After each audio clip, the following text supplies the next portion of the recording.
Assalamu alaikum to everyone. Guys, welcome back to my YouTube channel Untold Need Guidance. S block के last lecture में हमने देखा था physical properties और उसके बाद जो है ना हमने कुछ केमिकल प्रॉपर्टीज़ भी देखी थी, ठीक है।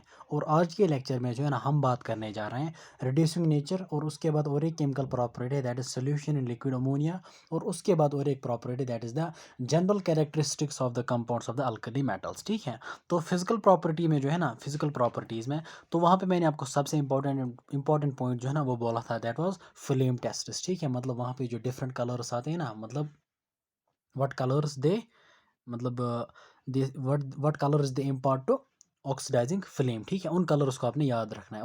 और एक पॉइंट मैंने वहाँ पे आपको बोला था दैट वाज डेंसिटी में एक्सेप्शन आ रही थी, लाइक पोटेशियम इज लाइटर और आई कैन से दैट कि पोटेशियम की डेंसिटी कम होती है एज कम्पेयर टू सोडियम, ठीक है। उसके बाद हमने देखी थी क्या, reactivity towards air, reactivity towards water, then after that it was hydrogen and halogens. अब हम बात करेंगे रिड्यूसिंग नेचर की। Before starting the reducing nature आपके सामने जो है ना मैं कुछ पॉइंट्स को शेयर करूंगा यहाँ पे, कुछ इंपॉर्टेंट पॉइंट्स को। देखो, पहली बात यह है कि oxidation and reduction, these are two processes, oxidation and reduction, ठीक है। अगर हम बात करेंगे ना in terms of electronic concept, in terms of असल में जो है ना हमने रेडॉक्स रिएक्शन वहाँ पे पढ़ना है और वहीं पे हमने पढ़ना है कि what do we mean by oxidation and reduction, ठीक है, and what do we mean by the reducing agent and oxidising agent. तो यहाँ पे मैं आपको बोलूँगा थोड़ा सा ऑक्सीडेशन जो है ना, ऑक्सीडेशन रिडक्शन, इनकी डेफिनेशन क्या होती है इन टर्म्स ऑफ इलेक्ट्रॉनिक कॉन्सेप्ट, ठीक है। तो अगर हम बात करेंगे ऑक्सीडेशन की, ऑक्सीडेशन का मतलब होता है लॉस ऑफ इलेक्ट्रॉन्स। क्या होता है? Oxidation means loss of electrons and reduction जो है, reduction means gain of electrons. Reduction means what?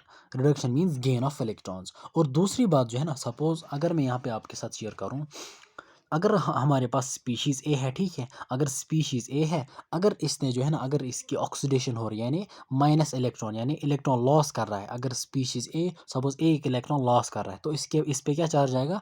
A positive, ठीक है। तो व्हेनेवर मतलब जब भी सपोज कोई भी स्पीशीज जब मतलब ऑक्सीडेशन के अंडर जाएगी, whenever any species undergoes oxidation, ठीक है, तो वहाँ पे जो है ना, वहाँ पे क्या होता है असल में, वहाँ पे जो है ना वो खुद एक्ट करता है एज रिड्यूसिंग एजेंट। इस बात को बिल्कुल आपने याद रखना है। अब कैसे करता है वो, मतलब यहाँ पे बिल्कुल उसकी तरफ ध्यान नहीं देना है। इन शॉर्ट आपने याद रखना है कि जिस स्पीशीज़ की ऑक्सीडेशन हो रही है तो खुद वो एक्ट करेगा एज व्हाट? रिड्यूसिंग एजेंट, ठीक है। और इसी तरीके से अगर मेरे पास स्पीशीज़ बी है, मान लीजिए ये इलेक्ट्रॉन को गेन कर रहा है प्लस इलेक्ट्रॉन, ठीक है, इट गेन इज इलेक्ट्रॉन मतलब इसकी रिडक्शन हो रही है और आपको क्या मिलेगा? आपको मिलेगा बी नेगेटिव, ठीक है। आपको क्या मिलेगा? बी नेगेटिव, बिकॉज ऑक्सीडेशन जो है ना, ऑक्सीडेशन का प्रोडक्ट कैटाइन होता है, ऑब्वियसली वहाँ पे इलेक्ट्रॉन्स कम होंगे, और रिडक्शन का प्रोडक्ट एनाइन होता है, ठीक है, ऑब्वियसली वहाँ पे इलेक्ट्रॉन्स ज़्यादा होंगे as compare to neutral species. और याद रखना, जब भी किसी स्पीशीज़ की रिडक्शन होती है ना, वो खुद एक्ट करता है as what? Oxidising agent, oxidising agent and reducing agent. अब यहाँ पे जो है सपोज हमने बोला कि ए की हो रही है oxidation and A will act as reducing agent, यानी रिड्यूसिंग एजेंट का मतलब ये होता है कि ये ठीक है। देखो, अगर मैं यहाँ पे मान लूँगा सपोज ए, अगर मैं ए की बात करूँगा, ए की क्या हो रही है? ऑक्सीडेशन, लेकिन एक्ट क्या करेगा? रिड्यूसिंग एजेंट, यानी खुद इसकी ऑक्सीडेशन हो रही है और बाकी जितनी भी स्पीशीज़ होंगे, बाकी जितनी भी स्पीशीज़ होंगी उनकी ये रिडक्शन कर रहा है, because it acts itself as what? Reducing agent. और इसी तरीके से अगर मैं बी की बात करूँगा, बी की जो है ना, बी की क्या हो रही है? खुद की रिडक्शन, और एक्ट क्या करेगा? ऑक्सीडाइजिंग एजेंट, यानी ऑक्सीडाइजिंग एजेंट मतलब एक्ट करने का मतलब यह है कि जितनी भी बाकी स्पीशीज़ होंगी ना, ये उनको ऑक्सीडाइज करेगा, ठीक है। This was about oxidation, reduction, reducing agent, oxidising agent. उसके बाद जो है ना, हम यहाँ पे जब मतलब जब भी हम बात करते हैं ना इलेक्ट्रोड पोटेंशियल की, हम जब भी बात करते हैं किसकी? इलेक्ट्रोड पोटेंशियल की, तो असल में जो है ना वो इलेक्ट्रोड पोटेंशियल असल में उसका उसकी मीनिंग होती है रिडक्शन पोटेंशियल। क्या होती है? Reduction potential. और दूसरा पोटेंशियल होता है ऑक्सीडेशन पोटेंशियल, ठीक है। तो हम जो है ना इलेक्ट्रोड पोटेंशियल यूजुअली जब भी आपको दिया जाएगा ना इलेक्ट्रोड पोटेंशियल, तो यूजुअली वो आपने लेना होता है रिडक्शन पोटेंशियल, ठीक है। देखो, अगर मैं सपोज यहाँ पे जो है ना, हाँ, सपोज यहाँ पे अगर मैं यहाँ पे एग्जांपल सपोज एम पॉजिटिव, यानी एम पॉजिटिव का मतलब आपके पास कैटाइन है, ठीक है, प्लस इलेक्ट्रॉन, प्लस इलेक्ट्रॉन का मतलब, प्लस इलेक्ट्रॉन का मतलब रिडक्शन, ठीक है। तो यहाँ पे रिडक्शन हो रही है, M positive gets converted into M, ठीक है। तो यहाँ पे जो है ना, यहाँ पे इसको मैं कहूँगा सपोज एम पॉजिटिव स्लैश करके एम, दिस इज मतलब यहाँ पे सपोज अगर मुझे किसी भी स्पीशीज का like suppose E naught of, suppose E naught of, E naught is the reduction pot, E naught is the suppose electrode potential. लेकिन अगर इस तरह से दिया जाएगा सपोज एम पॉजिटिव स्लैश करके m, यानी आपको जो है ना m positive is getting converted into m, यानी आपको वहाँ से क्या दिया गया है, रिडक्शन पोटेंशियल। और इसी तरीके से सपोज अगर आपको इस तरह से दिया जाएगा E m into M positive, ठीक है। तो अगर आप देखोगे m इंटू एम पॉजिटिव क्या होती है, m इंटू एम पॉजिटिव जो होती है दैट इज ऑक्सीडेशन, यानी आपको क्या दिया गया है, ऑक्सीडेशन पोटेंशियल। लेकिन जनरल में अगर आपको दिया जाता है इलेक्ट्रोड पोटेंशियल दैट मीन्स कि रिडक्शन पोटेंशियल, ठीक है ना। अच्छा, उसके बाद जो है सपोज और एक पॉइंट मैं आपके साथ शेयर करूंगा, what is the relationship between the reduction potential and the strength of oxidising agent, and what is the relationship between the oxidising potential and strength of reducing agent. देखो, सबसे पहली बात आपके साथ में शेयर करूंगा, सपोज इलेक्ट्रोड पोटेंशियल, इसका मतलब इसको हम रिडक्शन पोटेंशियल भी कहेंगे, ठीक है। देखो, रिडक्शन पोटेंशियल का मतलब ये होता है कि टेंडेंसी, मतलब रिडक्शन होने की टेंडेंसी कितनी ज़्यादा है, ठीक है। तो जितना रिडक्शन पोटेंशियल ज़्यादा होगा, जितना रिडक्शन पोटेंशियल ज़्यादा होगा, उतनी जो है ना रिडक्शन की टेंडेंसी ज़्यादा होगी। मिसाल के तौर पर अगर मैं यहाँ पे सपोज स्पीशीज़ बी की बात करूँगा, स्पीशीज़ बी की बात करूँगा, बी की क्या हो रही है, रिडक्शन। सपोज मान लीजिए बी का रिडक्शन पोटेंशियल बहुत ज़्यादा है, इट मीन्स कि B will prefer what, B will मतलब प्रेफर, और B will ready undergo reduction. और जो जल्दी जो है ना, मतलब जो जितना जल्दी रिड्यूस होता है ना, या जिसकी जितनी जल्दी रिडक्शन होती है ना, वो उतना ज़्यादा, देखो वो उतना ज़्यादा स्ट्रॉन्ग ऑक्सीडाइजिंग एजेंट एक्ट करता है। तो पहले आपने दिमाग में रखना है कि जिसकी रिडक्शन होती है वो खुद एक्ट करता है ऑक्सीडाइजिंग एजेंट। अब जिसका रिडक्शन पोटेंशियल ज़्यादा होगा, उसकी टेंडेंसी होगी क्या, ज़्यादा टू अंडरगो रिडक्शन, लेकिन खुद उसकी टेंडेंसी होगी टू ऑक्सीडाइज अदर्स, यानी उसकी खुद की ज़्यादा टेंडेंसी होगी क्या, that will act as what, strong oxidising agent. तो मैं यहाँ पे कह सकता हूँ कि स्ट्रेंथ ऑफ ऑक्सीडाइजिंग एजेंट जो है ना, strength of oxidising agent that is directly proportional to what, that is directly proportional to reduction potential, ठीक है। और उसके बाद जो है ना, ऑक्सीडेशन पोटेंशियल जिसका ज़्यादा होगा, इट मीन्स कि उसकी टेंडेंसी है to undergo oxidation is more, ठीक है। और जितनी ज़्यादा टेंडेंसी होगी ना टू अंडरगो ऑक्सीडेशन मोर, और आई कैन से दैट कि जितना ऑक्सीडेशन पोटेंशियल ज़्यादा होगा, उतनी ज़्यादा टेंडेंसी होगी टू रिड्यूस अदर स्पीशीज, यानी उतना वो स्ट्रॉन्ग रिड्यूसिंग एजेंट एक्ट करेगा, ठीक है। तो इन शॉर्ट रिलेशन क्या बनेगी, strength of oxidising agent that is directly proportional to reduction potential, and strength of reducing agent that is directly proportional to oxidation potential. अब आप बोलोगे सर आपने बोला कि स्ट्रेंथ ऑफ ऑक्सीडाइजिंग एजेंट जो है ना, that is directly proportional to reduction potential, what is the relation of oxidising agent, यानी strength of oxidising agent with oxidation potential. तो अगर मैं आपके सामने और एक टर्म आपके सामने में रखूँगा, सपोज यहाँ पे जो है ना मैंने लिखा है सपोज ई रिडक्शन, यानी रिडक्शन पोटेंशियल जो है ना, reduction potential that is inversely proportional to oxidation potential, ठीक है। ये रिलेशन अपनी जुबान याद रखनी है, ठीक है।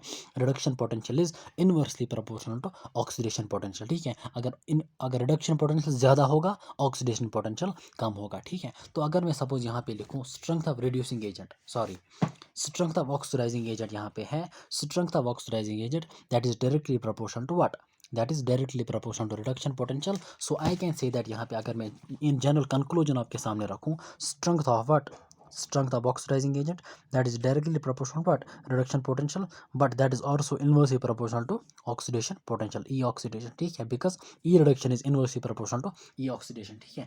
this was about the strength of oxidizing agent। उसके बाद है strength of what, reducing agent that is directly proportional to E oxidation and that is inversely proportional to what, E reduction. देखो सीधी सी बात है, अगर मैं सपोज ऑक्सीडेशन की बात, चलो हमने ऑलरेडी इसको डिस्कस किया कि जितना रिडक्शन पोटेंशियल ज़्यादा, उतनी टेंडेंसी ज़्यादा टू अंडरगो रिडक्शन, उतना ही ज़्यादा वो स्ट्रॉन्ग ऑक्सीडाइजिंग एजेंट एक्ट करेगा। अब ऑक्सीडाइजिंग एजेंट क्यों, बिकॉज जिसकी रिडक्शन होती है ना, वो खुद एक्ट करता है व्हाट, ऑक्सीडाइजिंग एजेंट, ठीक है। और एक पॉइंट मैं आपके साथ शेयर करूँगा, इसको अपने जर्नल में याद रखना है कि आप इस पॉइंट को ज़रा लिखो, मोर the negative value of electrode potential, ठीक है, मोर the negative value of electrode potential, more the stronger reducing agent is the species, यानी जितना ज़्यादा नेगेटिव रिडक्शन पोटेंशियल होगा, उतना ही ज़्यादा स्ट्रॉन्गर रिड्यूसिंग एजेंट होगा, ठीक है। देखो मिसाल के तौर पर सपोज आपको देखो इट सेज दैट कि मोर द नेगेटिव वैल्यू, यानी मोर नेगेटिव मतलब लेस, मोर नेगेटिव का मतलब जितना जितना कम होगा, ठीक है। तो यहाँ पे आपने इस स्टेटमेंट को इस तरह से भी याद रखना है कि more the negative value of electrode potential, more is the tendency of the species, sorry, more the strong reducing agent is the species, ठीक है। अब हम यहाँ पे जो है ना reducing nature of alkali metals की बात करेंगे, ठीक है। Reducing nature, the alkali metals are strong reducing agents, ठीक है, they are strong reducing agents. देखो और एक पॉइंट मैं आपके साथ शेयर करूँगा जनरल में, स्ट्रेंथ ऑफ रिड्यूसिंग एजेंट जो है ना, strength of reducing behaviour, strength of reducing character जो है ना, वो इंक्रीज़ होता है डाउन द ग्रुप। वो इंक्रीज़ क्या होता है? Down the group. अगर मैं अल्कली मेटल्स की बात करूँ, ठीक है, या एस ब्लॉक की रिड्यूसिंग कैरेक्टर जो है ना, that increases in general. General में अपने याद रखना है कि that increases down the group, ठीक है। तो अगर इंक्रीज होता है ना डाउन द ग्रुप, सबसे ज़्यादा फ्रेंशियम को छोड़ो, francium is radio active suppose, तो सबसे ज़्यादा किसका होना चाहिए? सीजियम का। सबसे ज़्यादा किसका होना चाहिए? सीजियम का। और सबसे कम किसका होना चाहिए? लिथियम का। लेकिन यहाँ पे जो है ना एक्सेप्शन आ रही है, लिथियम का सबसे ज़्यादा जो है ना, लिथियम जो है ना, lithium is the strongest reducing agent, not only in the alkali metals but in the periodic table, ठीक है। पीरियोडिक टेबल में जो है ना आपका लिथियम जो है ना, that is the strongest reducing agent, यानी इसकी खुद ऑक्सीडेशन होती है लेकिन दूसरों को क्या करता है?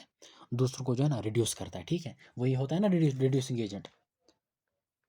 हाँ, खुद की क्या हो रही है? ऑक्सीडेशन, और दूसरों क्या करता है? रिड्यूस, यानी रिड्यूसिंग एजेंट एक्ट करता है, ठीक है। तो इसका रीज़न क्या है कि लिथियम क्यों एक्ट करता है स्ट्रॉन्ग रिड्यूसिंग एजेंट, ठीक है। असल में इसका तो कम होना चाहिए, मतलब असल में ये तो वीक रिड्यूसिंग एजेंट होना चाहिए, because down the group reducing character increases, ठीक है। तो इसका रीज़न जो है ना एनसीईआरटी ने यहाँ पे मेंशन किया, ठीक है। तो lithium being the most and sodium being the least, sodium least को ना कौन सा होना चाहिए था? लिथियम, लेकिन उसके बाद सोडियम है ना, sodium is the least. The standard electrode potential which measures the reducing power represents the overall change. असल में क्या होता है कि ये जो रिड्यूसिंग पावर है, रिड्यूसिंग कैरेक्टर है, रिड्यूसिंग नेचर जो है ना, ये असल में जो है ना इलेक्ट्रोड पोटेंशियल मेजर कर रहा है, ठीक है। इलेक्ट्रोड पोटेंशियल मैंने आपको अभी बोला कि मतलब strength of oxidising agent, that is directly proportional to reduction of potential, strength of reducing agent that is directly proportional oxidation potential, ठीक है। यानी आपका जो इलेक्ट्रोड पोटेंशियल जो है ना, वो डिटरमिन करता है रिड्यूसिंग नेचर और oxidising nature of giving species, ठीक है। तो यहाँ पे जो है ओवरऑल चेंज जो है ना, ये क्या रिप्रेजेंट कर रहा है? सपोज आपके पास मेटल एम है, ठीक है, इन सॉलिड स्टेट, ठीक है, सॉलिड स्टेट, वो कन्वर्ट हो रहा है इनटू गैसेस। तो आपका जो यहाँ पे मेटल एम है, it is in solid form और solid state, it's getting converted into gases form, that is sublimation, ठीक है। और इस प्रोसेस के दौरान जो एंथैल्पी चेंज होती है, दैट्स कॉल्ड सब्लिमेशन एंथैल्पी और एंथैल्पी ऑफ सब्लिमेशन। उसके बाद हो रहा है आयनाइजेशन प्रोसेस, ठीक है, M gas to M positive gas. उसके बाद क्या हो रहा है? M positive gas to water, M positive gas plus water, it gives us M positive aqueous, यानी यहाँ पे क्या हो रही है? This process is hydration, ionisation, sublimation, ठीक है। तो यहाँ पे असल में देखो, असल में हमने याद क्या रखना है? रिड्यूसिंग नेचर में अगर क्वेश्चन पूछा जाएगा तो किस पे पूछा जाएगा? आपने जो है ना यहाँ पे याद रखना है सबसे पहला पॉइंट कि रिड्यूसिंग नेचर में जो है आपसे पूछा जाएगा पहला point, strongest reducing agent is, ठीक है, स्ट्रॉन्गेस्ट रिड्यूसिंग एजेंट इज पहला पॉइंट। दूसरा पॉइंट आपसे पूछा जाएगा कि what is the order of reducing nature, ठीक है। तो इट इज लिथियम, असल में लिथियम जो है ना लीस्ट होना चाहिए, लेकिन अब लिथियम क्यों मैक्स इसकी मतलब लिथियम क्यों स्ट्रॉन्गेस्ट रिड्यूसिंग एजेंट है, वो हम अभी यहाँ पे देख लेंगे। लेकिन आपने ऑर्डर याद रखना है। सपोज लिथियम जो है ना, लिथियम के बाद आ गया सीजियम, रुबीडियम, पोटेशियम, एंड क्योंकि डाउन द ग्रुप क्या हो रहा है जनरल में? रिड्यूसिंग नेचर इंक्रीज, लेकिन लिथियम जो है ना it has got maximum reducing character. अब उसका रीज़न क्या है? मैंने ऊपर भी बोला था वहाँ पे लास्ट लेक्चर में आपको, जब हमने रिएक्टिव टुवर्ड्स वाटर पढ़ी थी, तो वहाँ पे मैंने बोला था कि due to small size and its very high hydration energy की वजह से जो है ना, इसका रिडक्शन पोटेंशियल जो है ना इट्स मोर नेगेटिव, यानी मोर नेगेटिव रिडक्शन पोटेंशियल या मोर नेगेटिव इलेक्ट्रोड पोटेंशियल का मतलब it is strong reducing agent in it is strongest reducing agent in nature, ठीक है। तो with small size of its आइन, lithium has highest lithium has what? Lithium has highest hydration enthalpy which accounts for its high negative value and its high reducing power, ठीक है। तो अगर यहाँ पे मैंने आपको अभी पॉइंट बोला था कि more the negative value of electrode potential, या आप ये भी लिख सकते हो कि more the negative value of electrode potential और reduction potential, more the stronger reducing agent is the species, ठीक है। यानी जितना नेगेटिव वैल्यू इलेक्ट्रोड पोटेंशियल या रिडक्शन पोटेंशियल की होगी, उतना ही जो है ना वो स्ट्रॉन्ग रिड्यूसिंग एजेंट एक्ट करेगा, ठीक है। अब आप बोलोगे कि कैसे? मोर द नेगेटिव का मतलब क्या होता है? तो मैंने आपके साथ अभी एक पॉइंट शेयर किया, स्ट्रेंथ ऑफ रिड्यूसिंग एजेंट जो है ना, that is inversely proportional to E reduction, ठीक है। तो सपोज अगर हम मान लीजिए मेरे पास कोई स्पीशीज सपोज ए है और स्पीशीज बी है और स्पीशीज डी है, ठीक है। इसका जो है ना मान लीजिए रिडक्शन पोटेंशियल दिया गया, सपोज माइनस 0.3, ठीक है। इसका सपोज दिया गया माइनस 0. लेट इट बी -0.1, ठीक है। उसके बाद सपोज स्पीशीज सी जो है ना, इसका दिया गया है लेट इट बी सपोज +0.25, ठीक है। तो आपसे पूछा जा रहा है कि what is the correct order of reducing strength या रिड्यूसिंग कैरेक्टर, इन तीनों का जो है ना हमने उसका रिड्यूसिंग स्ट्रेंथ का ऑर्डर देना है, A B C का, ठीक है। तो अगर आप यहाँ पे देखोगे ना ए का कितना आ रहा है रिड्यूसिंग मतलब रिडक्शन पोटेंशियल दैट्स -0.3, इसका कितना आ रहा है -0.1 और सी का कितना आ रहा है +0.25। तो अगर आप यहाँ पे देखोगे ना स्ट्रेंथ ऑफ रिड्यूसिंग एजेंट आपको क्या दिया गया है रिडक्शन पोटेंशियल, ठीक है रिडक्शन पोटेंशियल। तो स्ट्रेंथ ऑफ रिड्यूसिंग एजेंट जो है ना that is inversely proportional to reduction potential, यानी जिसका रिडक्शन पोटेंशियल कम होगा, जिसका रिडक्शन पोटेंशियल कम होगा that will act as the strong reducing agent. तो अगर आप देखोगे ना इन तीनों में से कौन सा कम है, देखो इट इज़ -0.3, इट्स -0.1, सो -3 जो है ना ये मतलब it is very less than as compare to -0.1, ठीक है। बिकॉज अगर नंबर लाइन पे भी देखोगे ना सपोज -1 होता है, ठीक है, उसके बाद होता है -2, उसके बाद -3 एंड ऑल दैट, मतलब -1 इज ग्रेटर देन -2। इसी तरीके से जो है ना -0.1 जो है ना इट इज़ ग्रेटर देन, यानी फ्रॉम ये जो नेगेटिव स्केल होती है ना नेगेटिव साइड यानी नेगेटिव स्केल जो होती है ना इसमें जो है ना जितना मैग्नीट्यूड कम होगा यानी अलॉन्ग विद द साइन उसका मतलब वही वैल्यू एज कम वही वैल्यू असल में ज़्यादा होता है, ठीक है। यानी नेगेटिव मैग्नीट्यूड जो है ना नेगेटिव वैल्यू जितनी कम होती है असल में वही ज़्यादा होता है, ठीक है। सपोज -1 -2 अगर आप देखोगे ना मैग्नीट्यूड यहाँ पे कितना 1 है, यहाँ पे 2 है, लेकिन इट्स माइनस। तो मैग्नीट्यूड के ऑन नेगेटिव स्केल जितना कम होता है वही वैल्यू ज़्यादा होता है, ठीक है। तो अगर आप यहाँ पे देखोगे और जितना नेगेटिव ज़्यादा वैल्यू आता है ना जितना नेगेटिव ज़्यादा वैल्यू होती है, ठीक है, वो उतना छोटा होता है। अगर आप यहाँ पे देखोगे इन तीनों में से कौन सा छोटा दैट इज़ -3, ठीक है। सो मोर नेगेटिव वैल्यू मतलब यहाँ पे मीन्स मतलब ये छोटा होगा, ठीक है। तो अगर आप यहाँ पे देखोगे ना in these 3 cases your reduction potential यहाँ पे लीस्ट आ रहा है, ठीक है, उसके बाद इसमें, ठीक है। तो अगर आप देखोगे ना स्ट्रेंथ ऑफ रिड्यूसिंग एजेंट हम कहेंगे A it is greater than what it is greater than B and B is greater than C, ठीक है, बिकॉज इसका रिडक्शन पोटेंशियल सबसे ज़्यादा आ रहा है, ठीक है। पॉजिटिव मतलब हमें अभी जो है ना हमने देखने वैल्यू चाहे पॉजिटिव हो नेगेटिव हमने देखना है कि कंपैरिजन पॉजिटिव तो वैसे ज़्यादा होगा, ठीक है। तो जितना रिडक्शन पोटेंशियल ज़्यादा उतना जो है ना रिड्यूसिंग कैरेक्टर कम, ठीक है। So its order is A B C. असल में मुझे यहाँ पे एक चीज़ समझाना था कि हम कह रहे हैं ना कि more the negative value of reduction potential more the negative, यानी मोर द नेगेटिव मतलब मैंने आपको अभी बोला जितना ज़्यादा नेगेटिव होता है ना मैग्नीट्यूड मोर द नेगेटिव यानी वो उतना छोटा होता है, उतनी मतलब वो उतना छोटा होता है, ठीक है। सो इसी तरीके से जो है ना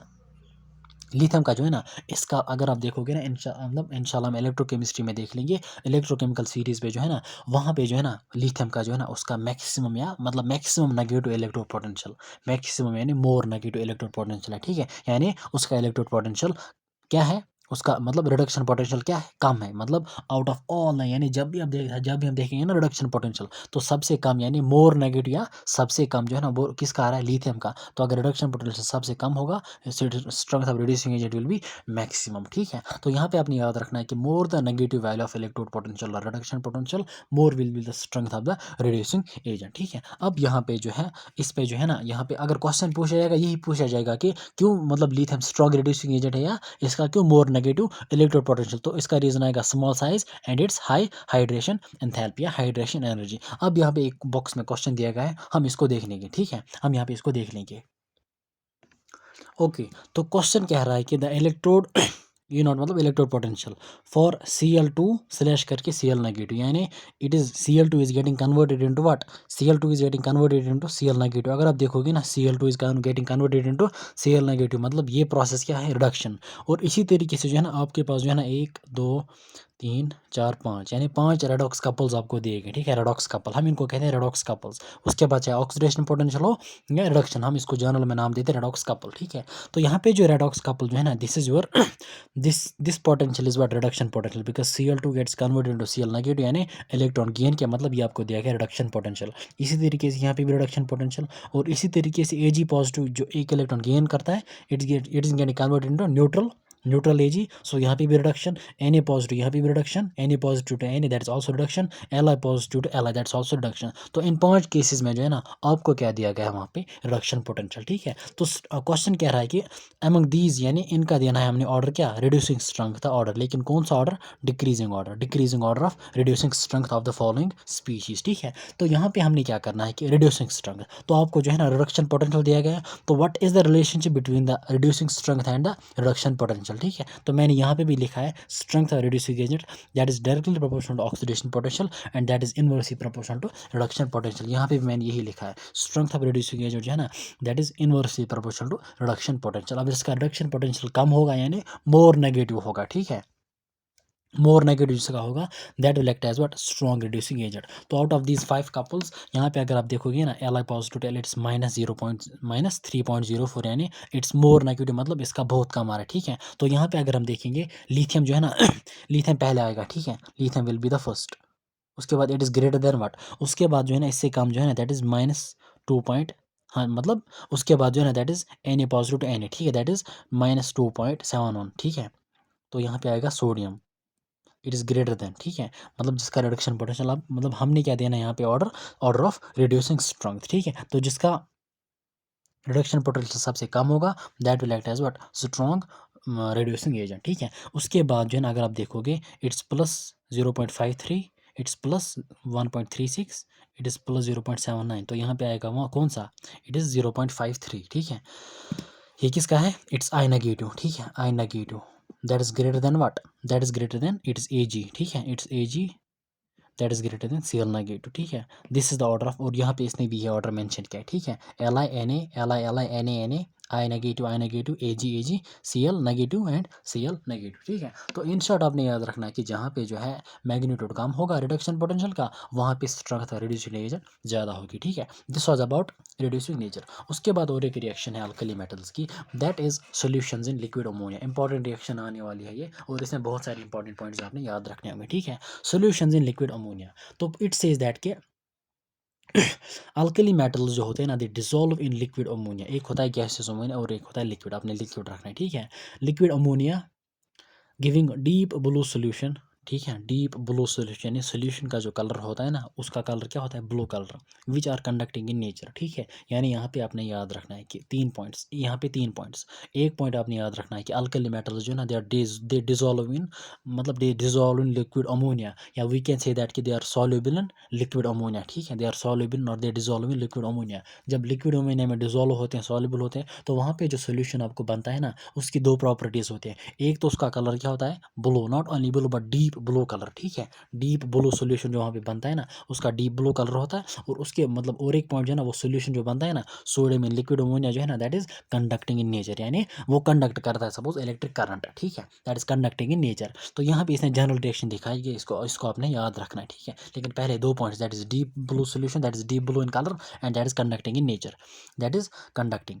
अच्छा, M यानी alkali metal plus X plus Y times ammonia, X plus Y times ammonia, it gives us M NH3X positive, यानी दिस इज योर कैटाइन, ठीक है, this is the positive part, and E NH3Y times negative, ठीक है, this is your A9, this is your A9. तो यहाँ पे एक point आ रहा है, अगर सपोज यहाँ पे ब्लू कलर सोल्यूशन का है, ठीक है, इसका ब्लू कलर, तो इसका रीजन जो है ना एनसीईआरटी ने मेंशन किया है, the blue colour of the solution is due to ammoniated electrons. Ammoniated electron जो है ना that is this is ammonia, और यहाँ पे जो है ना that is E is for electron, ठीक है, दिस इज अमोनिएटेड इलेक्ट्रॉन, और इसी वजह से जो है ना इसका कलर सोल्यूशन का ब्लू आ रहा है, ठीक है। So the blue colour of the solution is due to the presence of ammoniated, इसको डायरेक्टली आपने याद रखना है, डायरेक्टली पूछा जाएगा, the blue colour of the solution of what sodium in liquid ammonia जो है ना वो जो सोल्यूशन है उसका कलर क्या होता है, deep blue, that is due to the presence of what ammoniated electrons, ठीक है। उसके बाद क्या होता है कि विच अब्जॉर्ब लाइट वाइट, उसको आपने याद नहीं रखना है, ठीक है।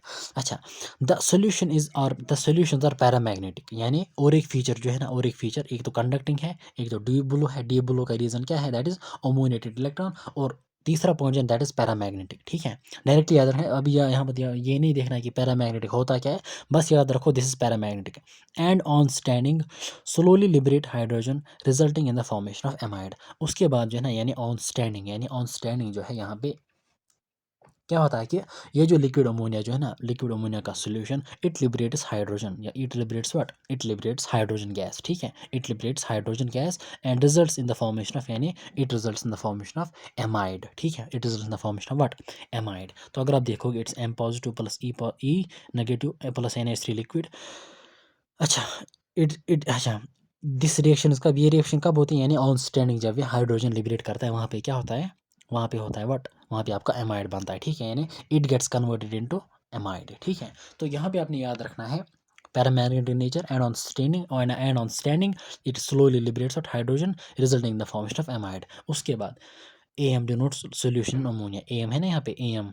It is what it is denotes solution in ammonia. In concentrated solution, the blue color changes to bronze color and becomes diamagnetic. याद रखना in concentrated solution में क्या होता है कि कंसनट्रेटेड फॉर्म में क्या होता है या कंसनट्रेटेड सोल्यूशन में क्या होता है कि इसका जो ब्लू कलर होता है ना that changes to what bronze colour bronze ठीक है that changes to what bronze colour and the solution becomes diamagnetic in points को यानी जितने भी पॉइंट्स मैंने आपके साथ शेयर किए इसका ब्लू कलर होता है यानी पहला पॉइंट अल्कली मेटल्स डिजोल्व होते हैं इन लिक्विड अमोनिया उसके बाद सोल्यूशन का कलर ब्लू होता है due to ammoniated electrons that is conducting in nature that is also paramagnetic and on standing वो लिबरेट करता है hydrogen resulting in the formation of amide in concentrated form और in concentrated solution its color changes from blue to bronze and it becomes diamagnetic ठीक है so these are some important points regarding this reaction उसके बाद यहाँ पे इसने जो है ना यूजेस को मेंशन किया है अब मैंने यहाँ पे यूजेस को हाईलाइट वगैरह बिल्कुल भी नहीं किया लेकिन आप इनको अच्छे से खुद से पढ़ लेना क्योंकि आसान सी चीज़ है ठीक है यूजेस को आप खुद पढ़ सकते हैं coming to the another topic that is what general characteristics of the compounds of the alkali metals ठीक है ये टॉपिक जो है ना बहुत इंपॉर्टेंट आने वाला है ठीक है ये टॉपिक बहुत इंपॉर्टेंट है general characteristics of what compounds of alkali metals ठीक है तो पहला पॉइंट इसने मेंशन किया है कि all the common compounds of alkali metals are generally ionic in nature ठीक है तो इन जनरल आपने याद रखना है कि इस तरह से भी याद रख सकते हो कि ये जो अल्कली मेटल्स के जो कंपाउंड जो है ना they are predominantly what they are predominantly ionic ठीक है या कॉमन कंपाउंड जो होते हैं ना दे आर मोस्टली या जनरली आयोनिक इन नेचर ठीक है हाँ एक्सेप्शन आ रहे लिथियम के केस में मतलब लिथियम के हैलाइड जो होते हैं ना they are somewhat covalent in nature due to that polarising power ठीक है तो वो अलग सी बात है एक्सेप्शन है लेकिन इन जनरल जो है ना they are what ionic in nature उसके बाद जो है ना पहले कंपाउंड से इसने ऑक्साइड्स एंड हाइड्रोक्साइड्स उसके बाद जो है ना इट्स हैलाइड्स और जो है ना last compound that is salts of oxo acids ठीक है इनके साथ हम वन बाय वन डील कर लेंगे अच्छा पहला पॉइंट जो इसने मेंशन किया है that is on combustion in excess air excess air का मतलब क्या है यानी in excess amount of oxygen ठीक है लिथियम फॉर्म्स मेनली देखो हमने पहली रिएक्शन जब हमने रिएक्टिविटी टुवर्ड्स ऑफ ऑक्सीजन देखा था लास्ट लेक्चर में हमने देखा था वहाँ पे ये 3 तरह के ऑक्साइड्स बनाते हैं ठीक है हमने देखा था वहाँ पे ये 3 तरह के ऑक्साइड्स बनाते हैं ठीक है लिथियम जो था लिथियम क्या बनाता था वो बनाता था लिथियम मोनोऑक्साइड या लिथियम ऑक्साइड सिंपली लेकिन सोडियम क्या बना रहा था पेरोक्साइड और बाकी जो थे ना पोटेशियम रुबिडियम सीजियम वो क्या बनाते थे सुपर ऑक्साइड सपोज KO2 में एग्जांपल लूँगा ठीक है तो मोनोऑक्साइड पेरोक्साइड और सुपर ऑक्साइड 3 तरह के ऑक्साइड से बना देते ठीक है तो ये कह रहा है कि यहाँ पे एनसीईआरटी मेंशन कर रही है कि जब लिथियम जो है ना जब हम इसको access amount of what access amount of oxygen या एयर के साथ रिएक्ट करते हैं तो नॉर्मली वो बनाता है मेनली ऑक्साइड अपना लिथियम मोनोऑक्साइड लेकिन प्लस सम पेरोक्साइड भी बनाता है लिथियम पेरोक्साइड थोड़ा सा बना रहा है ठीक है और उसके बाद जब सोडियम को जब ऑक्सीजन के साथ यानी एक्सेस एयर के साथ रिएक्ट करते हैं तो नॉर्मली वो अपना ऑक्साइड बना रहा है व्हाट दैट इज पेरोक्साइड लेकिन उसके साथ कुछ अमाउंट सुपर ऑक्साइड का भी बना रहा है ठीक है लेकिन पोटेशियम रुबिडियम एंड सीजियम जो है ना they form what they only form super oxides ठीक है they only form what super oxides हाँ K2O भी होता है एग्जिस्ट करता है ठीक है ऐसा नहीं है कि K2O यानी मतलब जिस तरह से नॉर्मल लिथियम ऑक्साइड है सोडियम ऑक्साइड है ठीक है सोडियम ऑक्साइड ठीक है लिथियम ऑक्साइड पोटेशियम ऑक्साइड वो भी एग्जिस्ट करते हैं लेकिन दे mainly form what they mainly form super oxides ठीक है उसके बाद जो है ना यहाँ पे और एक पॉइंट एक सेकेंड अच्छा under appropriate conditions pure compounds M2O M2O2 and MO2 में भी प्रिपेयर्ड ठीक है अंडर अप्रोप्रिएट कंडीशंस जो है ना हम जो है ना मतलब इनको सेपरेटली प्रिपेयर कर सकते हैं ठीक है उसके बाद जो मैंने एक पॉइंट आपको बोला था कि stability of the super oxides जो है ना that increases down the group due to increase in the मतलब साइज ऑफ कैटाइन ठीक है यानी जितना कैटाइन का साइज ज़्यादा होता है ना उतनी ही ज़्यादा जो है ना उस ऑक्साइड की स्टेबिलिटी ज़्यादा होती है ठीक है दैट्स वाई की stability of super oxides and peroxides में इंक्रीज होती थी down the group due to increase in the size of cation due to increase in the size of cation तब यहाँ पे भी मेंशन कर रहा है कि the increasing stability of the peroxide and super oxide as the size of metal ion increases is due to the stabilization of large anions by large cations through lattice energy effects ठीक है तो इस reason को आपने जो है ना directly याद रखना है डायरेक्टली यानी सुपर ऑक्साइड एंड पेरोक्साइड की स्टेबिलिटी डाउन द ग्रुप क्यों इंक्रीज होती है अलॉन्ग मतलब एज जब मेटल का साइज इंक्रीज होता है तो इसका रीज़न ये है कि stabilisation of the large anions यानी ऑक्सीजन जो है ना इट्स सपोज पेरोक्साइड में क्या होता है सुपर ऑक्साइड में क्या होता है इट्स O2 नेगेटिव ठीक है तो मतलब ऑब्वियसली जो है ना ऑक्सीजन जो है ना मतलब इट विल एक्ट एज यहाँ पे लार्ज एनायन, ठीक है। और लार्ज एनायन जो है ना they are mainly stabilised by large cations. It says that through lattice energy effects. अब ये क्या होता है इसको आप डायरेक्टली याद रखो, ठीक है, इसको आप डायरेक्टली याद रखो, लैटिस एनर्जी इफेक्ट्स, ठीक है, थ्रू लैटिस एनर्जी इफेक्ट्स। उसके बाद जो है यहाँ पे ये मत बोलना कि यार वाट ये थ्रू लैटिस एनर्जी इफेक्ट्स, मैंने केमिकल बॉन्ड में आपको लैटिस एनर्जी को बिल्कुल डिटेल में वहाँ पे बढ़ाया है। अगर आपको पता ना हो कि लैटिस एनर्जी होती क्या है आप वहीं पे देख सकते हो, ठीक है। तो यहाँ पे अपनी याद रखना है कि द स्टेब अच्छा due to the stabilisation of the large anions by large cations through lattice energy effects। अच्छा, these oxides are easily hydrolyzed, यानी ये जो these oxides का मतलब जो है ना lithium monoxide, sodium peroxide and your super oxide, यानी तीनों ऑक्साइड जो है ना they are easily hydrolysed. Hydrolysed का मतलब रिएक्शन विथ वाटर और एडिशन ऑफ वाटर, ठीक है, हाइड्रोलाइज्ड हाइड्रोलिसिस। अच्छा, by water to form hydroxides, ठीक है। तो ऑक्साइड्स जो है मैंने आपको लास्ट लेक्चर में भी बोला था, ये जो जब मतलब जब अल्कली मेटल्स ऑक्सीजन के साथ ट्रीट होते हैं वो बनाते थे ऑक्साइड्स, और ऑक्साइड जब मॉइस्चर या वाटर के साथ ट्रीट होते हैं ना दे फॉर्म हाइड्रोक्साइड्स, ठीक है। तो यहाँ पे अगर आप देखोगे ना they form what oxides from hydroxides on मतलब रिएक्शन विथ व्हाट वाटर, यानी ऑन हाइड्रोलिसिस, ठीक है। ओके, तो हमारा जो मोनोऑक्साइड होता है ना यूजुअली M2O, जब उनकी हाइड्रोलिसिस होती है, जब वो वाटर के साथ रिएक्ट करते हैं ना तो वो नॉर्मली क्या बनाएंगे हाइड्रोक्साइड। लेकिन जब पेरोक्साइड रिएक्ट करता है ना सपोज Na2O2 विथ वाटर, तो वहाँ पे एक तो हाइड्रोक्साइड बनता है और उसके साथ जो है ना H2O2 भी बनता है, ठीक है। आपने इनको भी याद रखना है, ठीक है। एंटी कोई मतलब कुछ भी पूछ सकता है बिकॉज दिस इज NCERT, ठीक है। तो उसके बाद जब सुपर ऑक्साइड जो है ना उसकी हाइड्रोलिसिस जब when that gets hydrolysed super oxide, तो आपको क्या प्रोडक्ट मिलेगा, एक तो नॉर्मल हाइड्रोक्साइड, उसके बाद जो है ना दैट्स H2O2 हाइड्रोजन पेरोक्साइड, और उसके बाद ऑक्सीजन, ठीक है। तो क्वेश्चन इस तरह से पूछेगा कि when potassium hydroxide या when superoxide is undergoes hydrolysis or when superoxide reacts with water, the product formed in the reaction will be hydroxide तो बनेगा, लेकिन हाइड्रोक्साइड के अलावा क्या बनेगा वो भी आपने याद रखना होगा, ठीक है। उसके बाद जो है इट से दैट कि the oxides and your peroxides are colourless when pure, यानी आपके जो इन शॉर्ट याद रखना है कि जो ऑक्साइड्स आपके जो पेरोक्साइड जो है ना they are colourless, but super oxide जो है ना दे आर येलो और ऑरेंज इन कलर, ठीक है, दे आर येलो और ऑरेंज इन कलर। उसके बाद और एक पॉइंट जो है दैट इज सुपर ऑक्साइड जो है super oxides they are also paramagnetic in nature, ठीक है। अब इनका पैरामैग्नेटिक नेचर कैसा होता है इंशाल्लाह मॉलिक्यूलर ऑर्बिटल थ्योरी जो है ना अब आप देख सकते हो वहाँ पे केमिकल बॉन्डिंग में, ठीक है। अच्छा, sodium peroxide is widely used as an oxidising agent in inorganic chemistry. इस पॉइंट को भी आपने याद रखना है। ये जो सोडियम पेरोक्साइड होता है ना Na2O2 it is used as oxidising agent, लेकिन किस में, इनऑर्गेनिक केमिस्ट्री में। एक होती है ऑर्गेनिक और दूसरी होती है ऑर्गेनिक, ठीक है।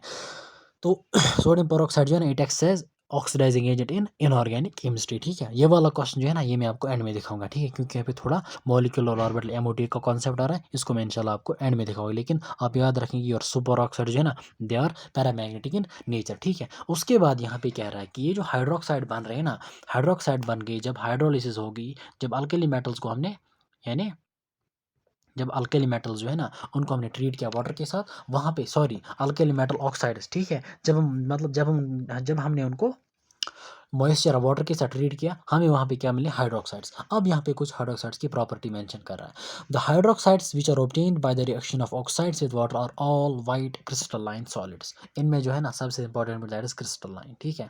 So they are all white crystalline solids. और एक point, the alkali metal hydroxides are strongest of all the bases. देखो हाइड्रोक्साइड जो है ना हाइड्रोक्साइड का मतलब बेस, मैंने आपको पहले ही बोला हाइड्रोक्साइड जो है ना हाइड्रोक्साइड्स मतलब वो यूजुअली क्या करते हैं, एक्ट एज बेस, ठीक है। Hydroxide usually act as bases, लेकिन अगर आप देखोगे ना पीरियोडिक टेबल में हाइड्रोक्साइड जो है ना इनको कंसिडर किया जाता है strongest of all the base, यानी जितने भी एलिमेंट्स जो है ना जितने भी मेटल हाइड्रोक्साइड्स हमारे पास मौजूद है, ठीक है, चाहे एस ब्लॉक के हैं, ठीक है, चाहे क्योंकि डी ब्लॉक एलिमेंट्स जो है ना बहुत सारे हाइड्रोक्साइड्स बनाते हैं, ठीक है। तो चाहे एस ब्लॉक के हैं ग्रुप यानी अल्कली मेटल के हैं, अल्कलाइन अर्थ मेटल के हैं, या मतलब सपोज अगर हम बात करेंगे डी ब्लॉक, ठीक है, डी ब्लॉक के, या कुछ जो है ना वहाँ पे है मतलब एल्युमिनियम हाइड्रोक्साइड वगैरह ग्रुप 13 के।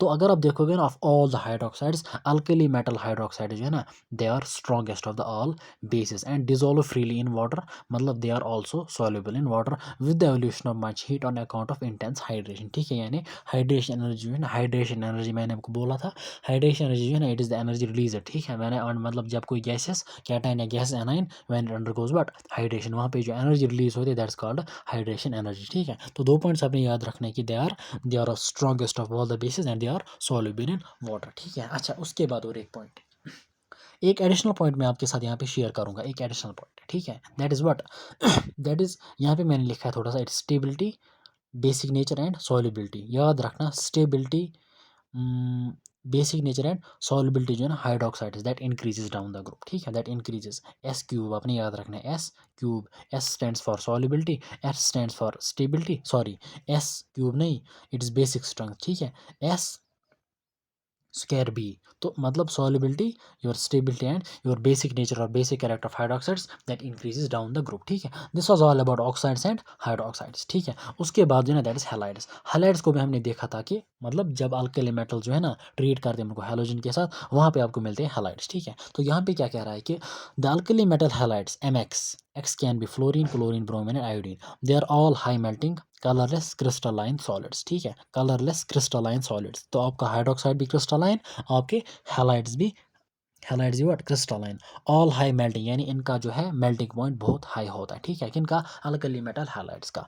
They can be prepared by the reaction of, अब अल्कली मेटल हैलाइड्स यानी एम एक्स को हम किस तरह से प्रिपेयर कर सकते हैं। एक तो हमने देखा डायरेक्टली जब हम अल्कली मेटल्स को किसी भी हैलोजन के साथ ट्रीट करते हैं, ठीक है, वहाँ पे आपको मिला था सपोज अल्कली मेटल हैलाइड। अगर आप यहाँ पे देखोगे सपोज मतलब एम एक्स, हाँ मतलब एम एक्स, यहाँ पे अगर आप देखोगे इट इज़ एम एक्स, ठीक है। लेकिन यहाँ पे जो है ना, यहाँ पे जो है ना ये कह रहा है कि हम किस तरह से, किन मेथड्स के ज़रिए जो है, किन मेथड्स के ज़रिए अल्कली मेटल हैलाइड्स को प्रिपेयर कर सकते हैं, ठीक है। तो पहला मेथड ये कह रहा है कि bye the reaction of appropriate oxide, hydroxide और कार्बोनेट विथ एक्वियस हाइड्रोहेलिक एसिड, यानी एच एक्स जो है ना, एच एक्स आर मतलब दे आर हेलोजन एसिड्स और हाइड्रोहेलिक, यानी इट सेज, लेकिन यहाँ पे कह रहा है कि आपने एक्वियस लेना होगा, यानी इट सेज दैट कि ये जो आपका मेटल हैलाइड यानी एम एक्स, यानी M X is what, M stands for alkali metal halides, इसको आप किस तरह से प्रिपेयर करते हो, जब आप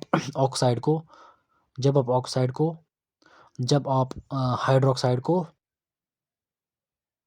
और जब आप कार्बोनेट को, ठीक है, यानी कार्बोनेट, कार्बोनेट को जो है ना, जब आप मतलब सपोज अगर मैं ऑक्साइड को ट्रीट करूँ किसके साथ, एच एक्स के साथ, तो वहाँ पे मुझे जो है ना, लेकिन अप्रोप्रिएट ऑक्साइड यानी जिस मेटल का मुझे मतलब मैंने उस मेटल का ऑक्साइड लेना है जिस मेटल का मुझे हैलाइड चाहिए, ठीक है, मतलब अल्काइल हैलाइड वहाँ पे, सॉरी मेटल हैलाइड वहाँ पे जो चाहिए, ठीक है। तो मैंने वही अप्रोप्रिएट ऑक्साइड या हाइड्रोक्साइड या कार्बोनेट वहाँ पे लेना है, और इनको मैंने ट्रीट करना है किनके साथ, एच एक्स और हाइड्रोहेलिक एसिड और हैलोजन एसिड, लेकिन मैंने लेना है इनको एक्वियस फॉर्म, एक्वियस हाइड्रोहेलिक एसिड्स, ठीक है। तो जब हम ऑक्साइड को, हाइड्रोक्साइड को, कार्बोनेट को ट्रीट करते हैं एच एक्स के साथ सेपरेटली, तो वहाँ पे हमको मिलते हैं व्हाट, वहाँ पे हमको मिलते हैं हैलाइड्स, अल्कली मेटल हैलाइड्स, ठीक है। उसके बाद all of these halides have high negative enthalpies of formation, high negative enthalpies of formation। अब आप बोलोगे कि enthalpy of formation होती क्या है, ठीक है। enthalpy of formation जो है ना, there are different types of enthalpies, enthalpy of formation, enthalpy of neutralization, enthalpy of combustion, बहुत सारी enthalpies इंशाल्लाह थर्मोडायनेमिक्स में पढ़ लेंगे। लेकिन मैं आपको एक पॉइंट यहाँ पे बोलूँगा, जब एक मोल बनेगा, जब वन मोल ऑफ मतलब सिर्फ जब ओनली जब एक मोल ऑफ सब्सटेंस बनेगा फ्रॉम इट्स कंपोनेंट्स, लेकिन उन कंपोनेंट्स की जो है ना वो होने चाहिए मतलब in their natural state and most stable form, ठीक है। यानी जब जब आपका एक मोल किसी भी सब्सटेंस का एक मोल बनेगा, वन मोल, टू मोल्स नहीं बल्कि एक मोल, जब एक मोल बनेगा किसी भी सब्सटेंस का फ्रॉम इट्स कॉन्स्टिट्यूएंट एलिमेंट्स, और उन कॉन्स्टिट्यूएंट एलिमेंट्स जो है ना वो खुद होने चाहिए in their natural state, in their यानी जिस स्टेट में वो नेचुरली एग्जिस्ट करेंगे ना वो स्टेट होनी चाहिए, and in their most stable form, क्योंकि किसी के जो है ना आइसोटोप्स भी होते हैं ना, ठीक है। तो in their most stable form and in the natural state, वहाँ से जब आपको एक मोल बनेगा, एक मोल ऑफ कंपाउंड बनेगा, एट दैट टाइम उस प्रोसेस के दौरान जो एंथैल्पी चेंज होती है ना, that's called enthalpy of formation, ठीक है, that's called what, enthalpy of formation. फिलहाल आप इसको डायरेक्टली याद रखो, इनकी जो है ना एंथैल्पी ऑफ फॉर्मेशन जो है ना इट इज़ हाईली नेगेटिव, लेकिन याद रखना एंथैल्पी ऑफ फॉर्मेशन जो है ना, enthalpy of formation that is negative, और दैट इज मतलब दैट कैन बी नेगेटिव और दैट कैन बी पॉजिटिव, मतलब दैट कैन बी एक्सोथर्मिक और that can be endothermic, but it says that it is high negative, it's high negative enthalpy of, यानी enthalpy of formation that's highly negative, ठीक है। अच्छा उसके बाद the delta HF यानी it is enthalpy of formation values, the delta enthalpy of formation values for fluorides become less negative as we go down the group, यानी less negative का मतलब क्या होता है, इंक्रीज होना, ठीक है, लेस नेगेटिव मतलब इंक्रीज, मोर नेगेटिव मतलब डिक्रीज, ठीक है। तो इट सेज दैट कि आपने डायरेक्ट याद रखना है कि एंथैल्पी ऑफ फॉर्मेशन जो है it becomes less negative as we go down the group. Negative का असल में मतलब होता है प्रोसेस मतलब इज एक्सोथर्मिक, ठीक है। नेगेटिव लेस नेगेटिव मतलब अगर नेगेटिव नेगेटिव लेस नेगेटिव आ रहा है, suppose suppose that it be suppose मतलब अगर हम बात करें सपोज इट्स -350, ठीक है, उसके बाद है -240, उसके बाद है -140, उसके बाद लेट इट बी -80। तो अगर आप देखोगे ना डाउन द ग्रुप क्या हो रहा है, इट बिकम्स लेस नेगेटिव मतलब इट डिक्रीजेज यहाँ पे, ठीक है। सॉरी, इंक्रीज नहीं, मैंने आपको बोला था इंक्रीज, सॉरी। असल में यहाँ पे क्या है कि negative indicates what, it is an exothermic process, ठीक है। लेकिन इन शॉर्ट आप याद रखो डाउन द ग्रुप जो है ना इट बिकम्स लेस नेगेटिव। बाकी डिक्रीज विक्रीज को आपने याद नहीं रखना है यहाँ पे। इट सेज दैट कि फॉर फ्लोराइड्स, फॉर व्हाट, हाँ, फॉर फ्लोराइड्स यानी lithium fluoride, sodium fluoride, potassium fluoride, इनके लिए जो है ना it becomes less negative down the group. उसके बाद while the reverse is true for chlorides, bromides and iodides, यानी क्लोराइड, ब्रोमाइड और आयोडाइड जो है ना उनके लिए जो है ना वो क्या होगा, उनके लिए enthalpy formation it becomes down the group more and more negative. Fluorides के लिए यानी फ्लोराइड का मतलब क्या है, फ्लोरीन विल बी योर मतलब एनाइन, और आपका कैटायन क्या होगा, लिथियम होगा, सोडियम होगा, पोटेशियम होगा, रुबीडियम और सीजियम होगा। तो उस केस में जो है ना इट बिकम्स लेस नेगेटिव। लेकिन क्लोराइड्स के केस में चाहे वो लिथियम क्लोराइड हो, सोडियम क्लोराइड हो, पोटेशियम क्लोराइड हो, इसी तरीके से ब्रोमाइड कोई भी हो, ठीक है, यानी आपका एनाइन यहाँ पे सेम रहेगा, ठीक है। तो फ्लोराइड्स के केस में it becomes less negative, but chloride, bromide and iodide उनके केस में जो है ना इट बिकम्स मोर नेगेटिव। उसके बाद और एक पॉइंट है, फॉर ए गिवन मेटल, और अच्छा, for a given metal enthalpy of formation always becomes less negative from fluoride to iodide. लेकिन फॉर ए गिवन मेटल यानी जब आपका मतलब अल्कली मेटल सेम रहेगा, suppose lithium fluoride, lithium chloride, lithium bromide, lithium iodide, ठीक है, उनके लिए भी क्या होता है कि it becomes less negative down the group, ठीक है। तो यहाँ पे दो केस में लेस नेगेटिव आ रहे हैं और एक केस में जो है ना इट बिकम्स मोर पॉजिटिव। एक तो होंगे फ्लोराइड्स, ठीक है, फ्लोराइड्स कोई भी fluoride, lithium fluoride, sodium fluoride, ठीक है। और दूसरा केस जो है ना जब आपका मेटल सेम रहेगा, ठीक है, metal chloride, metal bromide, metal iodide, ठीक है, यानी जब आपका for a given metal it becomes less negative, और उसके बाद जो है ना क्लोराइड, ब्रोमाइड एंड आयोडाइड उसके उनके लिए क्या होते हैं, it becomes more and more negative, ठीक है। उसके बाद हम बात करेंगे मेल्टिंग एंड बॉइलिंग पॉइंट्स की। The melting and boiling points always follow the trend, fluoride greater than chloride, greater than bromide, greater than iodide, ठीक है। इसको अपने जनरल में याद रखना है। असल में यहाँ पे जो है लैटिस एनर्जी इफेक्ट करती है। वो लैटिस एनर्जी क्या होती है, असल में जो है ना लैटिस एनर्जी जो है ना it is the energy required to separate the two moles. अगर कोई भी सपोज यहाँ पे सपोज लिथियम फ्लोराइड है, ठीक है, तो लिथियम का एक मोल, फ्लोरीन का एक मोल, ठीक है, तो इन दो मोल्स को सेपरेट करने के लिए वहाँ पे जो एनर्जी चाहिए दैट्स कॉल्ड लैटिस एंथैल्पी, ठीक है, and that is an endothermic process, ठीक है। Lattice enthalpy is what, it is the energy required, ठीक है, दैट इज एंडोथर्मिक प्रोसेस। बाकी enthalpy of lattice formation that is exothermic, ठीक है। तो lattice enthalpy is what, endothermic process. अच्छा, all the halides are soluble in water, ठीक है, soluble मतलब they dissolve in water. The low solubility of lithium, ये important point अब आने वाला है।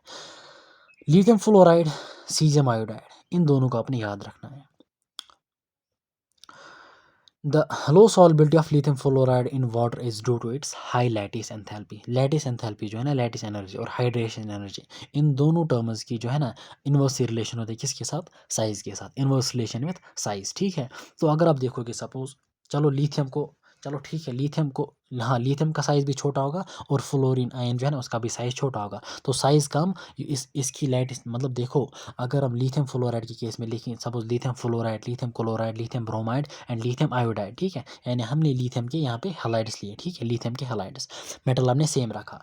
तो आउट ऑफ फ्लोरीन क्लोरीन यानी fluoride, chloride, bromide and iodide, सबसे छोटा साइज किसका होगा, फ्लोराइड का, और साइज कम, लैटिस एंथैल्पी ज़्यादा होगी, ठीक है। तो लैटिस एंथैल्पी जितनी ज़्यादा होती है ना, याद रखना मेरी बात, उतनी ज़्यादा अट्रैक्शन होती है, ठीक है, उतनी ज़्यादा अट्रैक्शन होती है बिटवीन द आइंस, और मतलब वो उतनी ज़्यादा स्ट्रांगली बाउंड होते हैं, ठीक है, वो उतनी ज़्यादा स्ट्रांगली बाउंड होते हैं, ठीक है। तो अगर आप देखोगे ना जब लैटिस एनर्जी ज़्यादा होगी तो इंट्रैक्शन विल बी स्ट्रॉन्ग। वो जो है ना जब आप उनको डिजोल्व करोगे ना सपोज वाटर में, किसी भी सॉलिड में, वो आसानी के साथ वहाँ पे सेपरेट नहीं होगी, यानी वो वहाँ पे बिल्कुल डिजोल्व नहीं हो सकते आसानी के साथ, यानी हम कह सकते हैं कि उसकी सॉल्बिलिटी कम होती है, ठीक है। तो हम कह सकते हैं कि जब लैटिस एंथैल्पी बहुत ज़्यादा होती है एट दैट टाइम, एक कंपाउंड जो होता है ना आपका given compound that is less soluble, ठीक है, that is less soluble. So lithium fluoride की आपने यहाँ पे याद रखना है, it is low soluble is due to high lattice enthalpy, ठीक है। तो आपने यहाँ पे याद रखना है कि लैटिस एंथैल्पी एंड सॉल्बिलिटी के दरमियान जो है ना दैट इज़ इनवर्स रिलेशन, ठीक है। जितनी लैटिस एंथैल्पी ज़्यादा उतनी सॉल्बिलिटी कम। लैटिस एंथैल्पी क्या है कि अगर आप देखोगे ना केमिकल बॉन्डिंग का एक लेक्चर वहाँ पे बॉन्ड पैरामीटर्स का, वहाँ पे मैंने लैटिस एंथैल्पी को अच्छे से समझा, लेकिन फिर भी मैं आपको बोलूँगा कि आप याद रखो लैटिस एंथैल्पी मतलब attraction between the two ions, ठीक है, या टू एटम्स जितनी ज़्यादा होगी है ना, वो ज़्यादा होगी अट्रैक्शन ज़्यादा, तो वो सेपरेट नहीं होगी आसानी के साथ इन गिवन सॉल्वेंट, मतलब वी कैन से दैट कि दे आर लेस सॉल्युबल। उसके बाद और एक point, where as the low solubility of caesium iodide. Caesium iodide का आपने देखो caesium fluoride, caesium chloride, caesium bromide and caesium iodide, it is due to its smaller hydration energy. अब यहाँ पे क्या आ रही थी लैटिस एनर्जी ज़्यादा, बिकॉज फ्लोरीन का साइज कम था, ठीक है, क्योंकि साइज और लैटिस एनर्जी, साइज और लैटिस एनर्जी और साइज और हाइड्रेशन एनर्जी इनके दरमियान इनवर्स रिलेशनशिप है, ठीक है। तो अगर आप देखोगे ना caesium will be the same, caesium fluoride, caesium chloride, caesium bromide, caesium, but iodide जो है ना वो क्या है, आयोडाइड का साइज सबसे ज़्यादा एमंग हेलोजेंस। अगर साइज सबसे ज़्यादा तो हाइड्रेशन एंथैल्पी कम, ठीक है। और मेरी बात याद रखना, हाइड्रेशन एनर्जी जितनी ज़्यादा होती है ना, हाइड्रेशन एनर्जी उतनी सॉल्युबिलिटी ज़्यादा होती है, ठीक है। हाइड्रेशन एनर्जी जो है it is directly proportional to, मतलब sorry, solubility is directly proportional to hydration energy, but solubility is inversely proportional to lattice energy, ठीक है। तो अगर आप देखोगे सीरीज में iodide it is less solubility is due to smaller hydration energy, because iodide का size ज़्यादा आ रहा है, ठीक है। और लिथियम फ्लोराइड की सॉल्युबिलिटी कम होती है due to high lattice enthalpy, because fluorine का साइज कम आ रहा है, ठीक है। अच्छा, उसके बाद other halides of lithium are soluble, यानी अदर हैलाइड्स ऑफ लिथियम यानी lithium chloride, lithium bromide, lithium iodide, they are soluble in what, soluble in ethanol, यानी दीज आर ऑर्गेनिक सॉल्वेंट्स, ठीक है।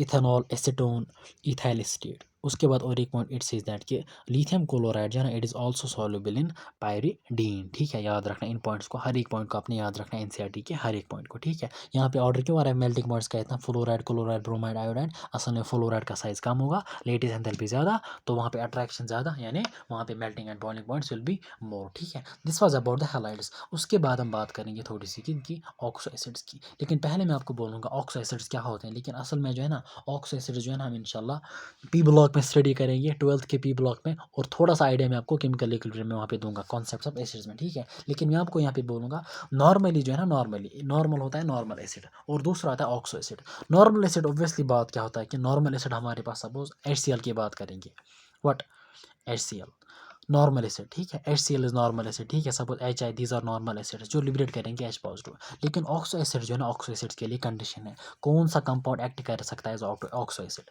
सपोज मैं यहाँ पे एग्जांपल लूँगा E, E is a central element, double bond O, single bond OH। मेरी बात याद रखना, जब भी आप किसी भी कंपाउंड में ये वाली मतलब लिंकेज देखोगे ना, तो याद रखना वो कंपाउंड आपका एक्ट करेगा एज ऑक्सो एसिड। क्या करेगा एक्ट, ऑक्सो एसिड। सो ऑक्सो एसिड के लिए जो है ना कंडीशन ये है कि एक तो डबल बॉन्ड होना चाहिए विद द सेंट्रल एटम, और एक सिंगल बॉन्ड OH लिंकेज होनी चाहिए, OH single bond and double bond. जब ये लिंकेज होगी ना तो वो आपका एसिड जो है ना, वो एसिड तो एक्ट करेगा ही, ठीक है, लेकिन स्पेसिफिकली वो एक्ट करेगा एज ऑक्सो एसिड, ठीक है। तो मिसाल के तौर पर अगर आप सल्फ्यूरिक एसिड की बात करोगे ना, इट्स H2SO4, H2SO4, ठीक है, H2SO4। तो अगर आप यहाँ पे देखोगे ना इसका स्ट्रक्चर होता क्या है, इसका स्ट्रक्चर कैसे होता है, it's like this, S double bond O, ठीक है। Suppose it's S double bond O। उसके बाद क्या रहा, सपोज यहाँ पे दो दो H है ना, मतलब हम लगाएंगे 2H OH OH। अब क्या बचा, अब यहाँ पे क्या बचा, सपोज डबल बॉन्ड O फिर से, ठीक है। अब डबल बॉन्ड फिर से, ठीक है। तो अगर आप देखोगे ना इट इज़ H2, यानी H and H that is H2S, S तो एक ही, एंड O4, 1 2 3 4, यानी 4 ऑक्सीजन, ठीक है। तो अगर आप देखोगे ना हियर इज डबल बॉन्ड, यानी कम से कम जो है ना एक डबल बॉन्ड होना चाहिए, और कम से कम एक OH लिंकेज होनी चाहिए, ठीक है। लेकिन यहाँ पे दो है तो कोई परवाह नहीं, कम से कम एक OH लिंकेज, और मतलब एक C डबल, मतलब एक डबल बॉन्ड O होना चाहिए, ठीक है। तो याद रखना जब भी आप ये केस देखोगे ना, उनको हम कहेंगे ऑक्सो एसिड्स, ठीक है। अब हम यहाँ पे देखेंगे what, salts of oxo acids. अब साल्ट्स ऑफ ऑक्सो एसिड्स क्या होता है, suppose this is your oxo acid, अब इसके साथ कोई भी अगर सपोज बेस ट्रीट करेंगे हम, या किसी भी बेस को, तो वहाँ पे आपको मिलेगा साल्ट, और उस साल्ट को हमने नाम देंगे साल्ट ऑफ ऑक्सो एसिड, ठीक है। अच्छा, यहाँ पे कह रहा है कि ऑक्सो एसिड की डेफिनेशन ये बोल रहा है यहाँ पे NCERT, oxo acids are those in which the acidic proton is on hydroxyl group with an oxo group attach to same atom. देखो सेम एटम मैंने, देखो अब इस डेफिनेशन को समझना है, in which acidic proton is on hydroxyl group. Acidic proton, पहले हम इसको देखेंगे, acidic proton is on hydroxyl group, मैंने आपको क्या बोला, सपोज हमारा ये एटम है, दिस इज आवर एटम, हमारे पास क्या है हाइड्रोक्साइल ग्रुप जो है ना that is OH, so acidic proton यहाँ पे H आएगा, ठीक है, एसिडिक प्रोटॉन क्या आएगा, H आएगा। मेरी बात याद रखना, जब भी ऑक्सो एसिड कोई भी होगा, सपोज किसी केस में suppose this is E double bond O, ठीक है, याद रखना मेरी बात, this point is very very important. यहाँ पे E डबल बॉन्ड O, यहाँ से OH, ठीक है, और यहाँ से सपोज डायरेक्टली H है, डायरेक्टली क्या है, सपोज H है। तो याद रखना मेरी बात, ऑक्सो एसिड्स के केस में जो है ना, सिर्फ वही मतलब वही प्रोटॉन्स लिबरेट होते हैं ना, जो मतलब जो एज ए बात जो मतलब जो हाइड्रोक्साइल ग्रुप के पास होते हैं, यानी जो OH के साथ होते हैं, यानी जो OH के साथ हाइड्रोजन होता है ना, सिर्फ वही वही वही H जो है ना वो लिबरेट करते हैं एज प्रोटॉन्स, ठीक है, वही H मतलब वही जो है ना वही हाइड्रोजन वो लिबरेट करते हैं एज प्रोटॉन्स, ठीक है। तो यहाँ पे जो है ना this H will not be acidic, ठीक है, याद रखना मेरी बात, ऑक्सो एसिड्स में सिर्फ वही H लिबरेट होते हैं एज प्रोटॉन्स, जो किसके साथ लिंक होती जो मतलब प्रेजेंट हो गया एज हाइड्रोक्साइल ग्रुप, ठीक है। तो मेरी बात याद रखना, ऑक्सो एसिड के केस में जो है ना सेम एटम, यानी सेम एटम जो है ना, एक तो उसके पास क्या होना चाहिए, acidic proton should be must be present on hydroxyl group, और उसके साथ जो है ना एक ऑक्सो लिंकेज होनी चाहिए, this is called oxo linkage, O double bond O जो है ना, इसको हम कहते हैं ऑक्सो लिंकेज, ठीक है, it's called oxo linkage on the same atom के साथ OH भी, सेम एटम के साथ ऑक्सो लिंकेज भी, तो हम इसको नाम देते हैं ऑक्सो एसिड। और दूसरा पॉइंट याद रखना, ऑक्सो एसिड के केस में सिर्फ वही वही हाइड्रोजन्स लिबरेट होते हैं H positive which are present, मतलब जो प्रेजेंट होते हैं एज हाइड्रोक्साइल मतलब एज OH, ठीक है। अच्छा, उसके बाद एग्जाम्पल इसने बोले कार्बोनिक एसिड, सल्फ्यूरिक एसिड, ठीक है, carbonic acid it's H2CO3, it's what, it is H2CO3। उसके बाद है सल्फ्यूरिक एसिड। अच्छा, the alkali metals form salts with all the oxo acids. तो यहाँ पे क्या होता है कि अल्कली मेटल्स जो है जब हम उनको ऑक्सो एसिड्स के साथ ट्रीट करते हैं ना, वहाँ पे हमें मिलते हैं साल्ट्स, और उन साल्ट्स को हम नाम देंगे salts of oxo acids, because वहाँ पे अल्कली मेटल्स ने ऑक्सो एसिड्स के साथ रिएक्ट किया, ठीक है, दे फॉर्म, अच्छा वहाँ पे बनेंगे साल्ट्स। अच्छा, अब साल्ट्स की क्या खासियत है, they are generally soluble in water and thermally stable, what they are generally soluble in water and thermally stable, ठीक है। सपोज अगर मैं यहाँ पे कार्बोनिक एसिड के साथ इसको ट्रीट करवाऊँ, कार्बोनिक एसिड के साथ, सपोज हमारे पास कार्बोनिक एसिड जो है ना H2CO3 है, H2CO3, this is our carbonic acid, ठीक है, this is our oxo acid. Suppose मान लीजिए मैं चलो जनरल में M को ट्रीट करते हैं, ठीक है, M को ट्रीट करते हैं किसके साथ, H2CO3 के साथ।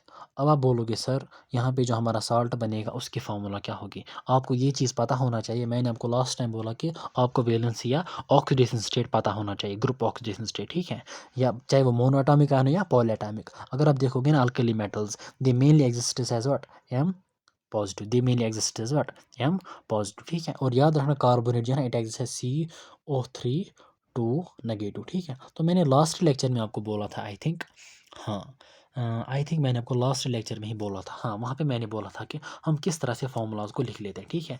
और मैंने वहाँ पे बोला था कि मैंने आपको बोला था कि हाँ, suppose this is M, this is CO3, चलो मैं लिखूँगा पहले MCO3। अब मुझे नहीं पता कि इस M की एटॉमिसिटी क्या है और कार्बोनेट की एटॉमिसिटी क्या है, ठीक है।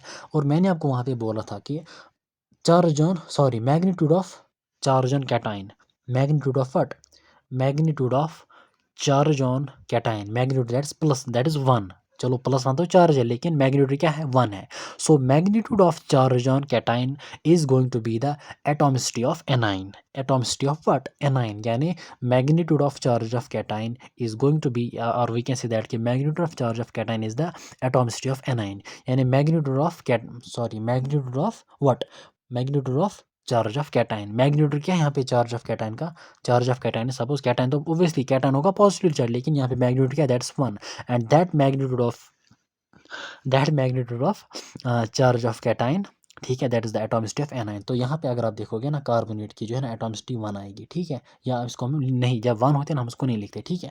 और उसके बाद जो है ना that is the magnitude of charge of anion is going to be the atomicity of cation. इन दोनों स्टेटमेंट्स को आपने याद रखना है, magnitude of charge of cation is going to be the atomicity of anion, and magnitude of charge of anion is going to be the atomicity of cation, ठीक है। तो यहाँ पे magnitude of negative charge, magnitude of charge on anion that is 2, negative is the charge, लेकिन magnitude कितना है 2, and that magnitude is going to be the atomicity of cation, ठीक है। So it is going to be M2 its M2CO3 1, तो हम लिख सकते हैं इसको what, M2CO3, this is the formula of what, alkali metal carbonate, ठीक है। उसके बाद सपोज एग्जांपल अगर आप लोगे ना, दैट इज Na2CO3 या लिथियम कार्बोनेट Li2CO3, ठीक है।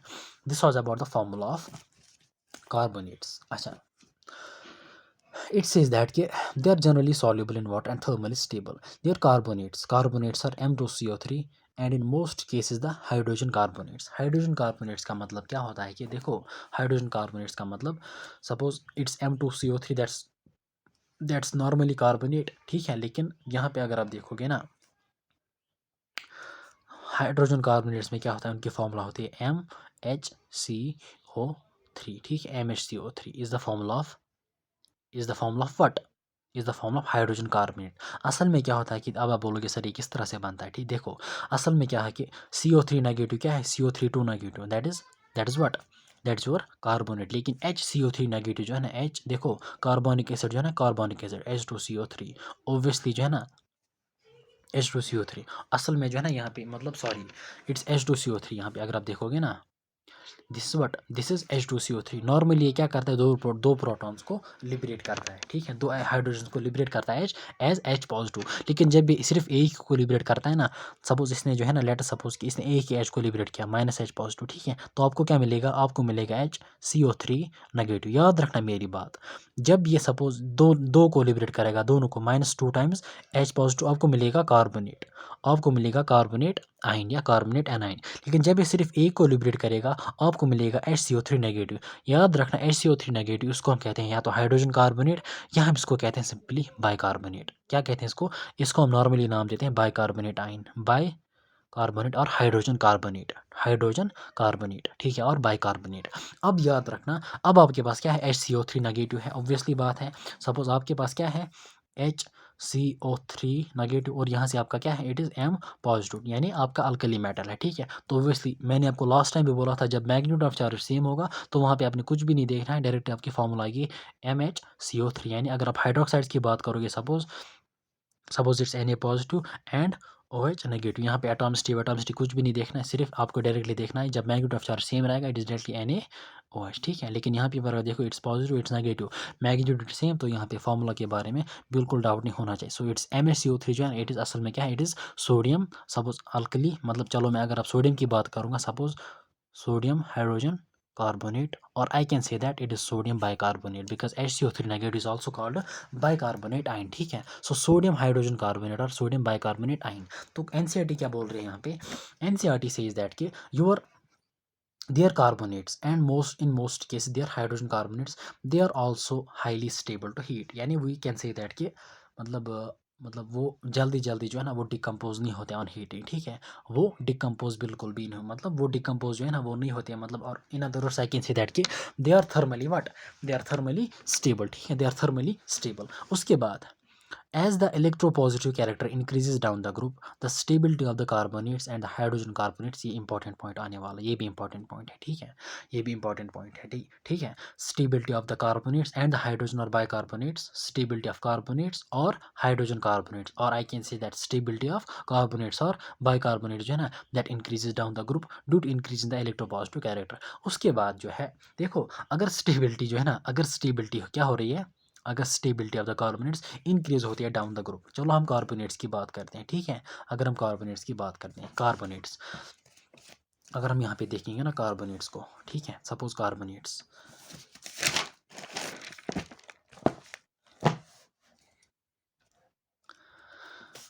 सपोज यहाँ पे आएगा लिथियम का कार्बोनेट Li2CO3, उसके बाद क्या आएगा, sorry it's Na2CO3, lithium sodium potassium K2CO3, rubidium, lithium sodium potassium rubidium, Rb2CO3 and your CS2CO3, ठीक है। तो इट सेज दैट कि एनसीईआरटी सेज दैट कि डाउन द ग्रुप क्या होता है कि स्टेबिलिटी ऑफ कार्बोनेट जो है ना वो इंक्रीज होती है, ठीक है, यानी जो most stable carbonate of alkali metals होगा दैट इज सीजियम कार्बोनेट, और लीस्ट स्टेबल क्या कौन सा होगा, that is lithium that is lithium carbonate, least stable carbonate of alkali metals, and that is lithium carbonate. और जो मतलब हम कहते हैं least stable, और we can say that कि it is unstable, और जो unstable होता है ना वो जल्दी जल्दी क्या होता है, डिकम्पोज होता है। ठीक है, याद रखना है मेरी बात। मैंने आपको अभी बोला कि इनकी स्टेबिलिटी मतलब they are thermally stable to heat, they are thermally stable to heat. ठीक है, यानी ऑन हीटिंग, यानी जो थर्मली स्टेबल होते हैं ना टुवर्ड्स हीट, यानी वी कैन से दैट कि इन अदर वर्ड्स कि वो डिकम्पोज जो है ना आसानी के साथ नहीं होते एट टेम्परेचर, मतलब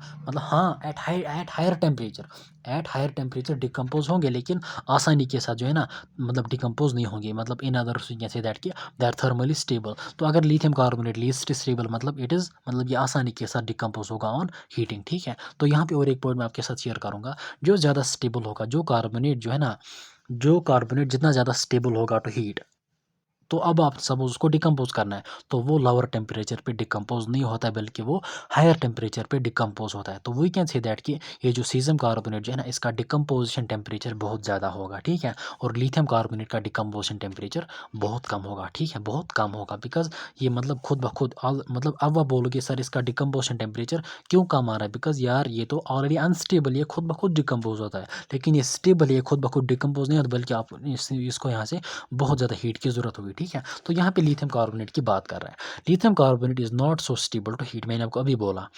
lithium being very small in size polarizes the large carbonate ion leading to the formation of more stable LiO2 and carbon dioxide. ठीक है, तो यहाँ पे असल में ये क्या मेंशन कर रहा है कि ये जो लिथियम जो है, लिथियम कार्बोनेट जब आप इसको हीट करते हैं ना, it decomposes into Li2O plus carbon dioxide, this is stable. ठीक है, कार्बन डाइऑक्साइड। तो असल में क्या कह रहा है कि ऑब्वियसली जो है ना, मैंने आपको लास्ट लेक्चर में भी बोला था कि पोलराइजिंग पावर, सपोज यहाँ पे कार्बोनेट आपका एनाइन है, तो मैंने आपको बोला था कि पोलराइजिंग पावर जो है ना उसके लिए cation should be small, anion should be large, and charge should be मतलब high on both the species. Obviously अगर आप देखोगे ना अल्कली मेटल्स में लिथियम का साइज बहुत कम है, ये यहाँ पे कार्बोनेट को क्या कर रहा है, पोलराइज कर रहा है। ठीक है, तो यहाँ पे एनसीईआरटी डायरेक्टली ये मेंशन कर रहा है कि lithium being very small in size polarizes the large carbonate and leads to the formation of what, leads to the formation of more stable, that is lithium oxide or lithium monoxide and carbon dioxide। ठीक है, और एक point जो last point है, its hydrogen carbonate does not exist as solid,